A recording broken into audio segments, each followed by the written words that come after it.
गृहराज्यमंत्री योगेश कदम यांनी आज मस्साजोगमध्ये जाऊन दिवंगत संतोष देशमुख यांच्या कुटुंबियांची भेट घेतली।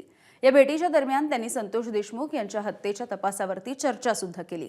ज्यांच्यावरती शंका आहे ते अधिकाऱ्यांना माफ करणार नाही असं आश्वासन योगेश कदम यांनी दिलं। तसंच संतोष देशमुख यांना न्याय द्यायचा असेल तर आरोपींना फाशी व्हायलाच हवी असंही योगेश कदम म्हणाले। शिंदे साहेबांचे या केसवरती पूर्णपणे लक्ष आहे। आपल्या कुटुंबियांसोबत माननीय शिंदे साहेब आहेत। हा संदेश घेऊनच फक्त आज मी इथे आलोय। पोलीस प्रशासनाला ज्या सूचना द्यायच्या आहेत त्या आम्ही दिलेल्याच आहेत। आता ज्या गोष्टी तुम्ही मला निदर्शनास आणून दिलेल्या आहेत, जेल प्रशासन असेल किंवा मग जे काही बाहेरनं जी लोक येत आहेत ते दहशत पसरवणं असेल किंवा त्यांचं जे स्थलांतर करणं असेल, या बाबतीमध्ये मी आजच माझ्या स्तरावरचे जे आदेश आहेत ते मी आता दिलेलेच आहेत।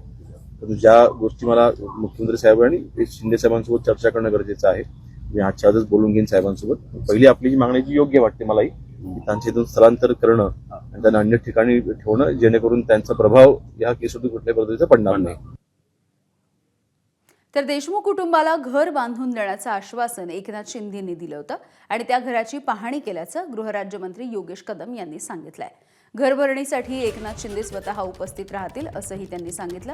फक्त घरच नाही तर वैभवीच्या शिक्षणाचा खर्च सुद्धा शिंदे करणार असल्याचं योगेश कदम यांनी या भेटीच्या दरम्यान सांगितलं।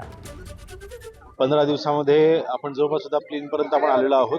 पुढच्या पावसाच्या अगोदर ह्या घराचं बांधकाम हे पूर्ण होणार आहे आणि शिंदे साहेब देखील स्वतः नक्कीच त्यावेळेला घरभरणीला इथे उपस्थित राहतील। परंतु आज शिंदे साहेबांच्या आदेशाने आज मी इथे आलेलो आहे। माननीय शिंदे साहेबांनी जेव्हा ही बातमी समजली होती की आपल्या चॅनलच्या मार्फत की ज्या कुटुंबावरती इतकं मोठं संकट आलं त्या कुटुंबाला राहण्यासाठी घर नाही, त्यावेळेस माननीय शिंदे साहेबांनी हा पुढाकार घेतला आणि या घराच्या बांधकामाला सुरुवात केलेली आहे। फक्त घरच नाही तर कैलासवासी संतोषजींची कन्या आहे, त्यांचं शिक्षणाचा देखील प्रश्न आहे। या सगळ्या बाबतीमध्ये माननीय शिंदे साहेब सुद्धा लक्ष ठेवून आहेत। एबीपी माझा, उघडा डोळे बघा नीट।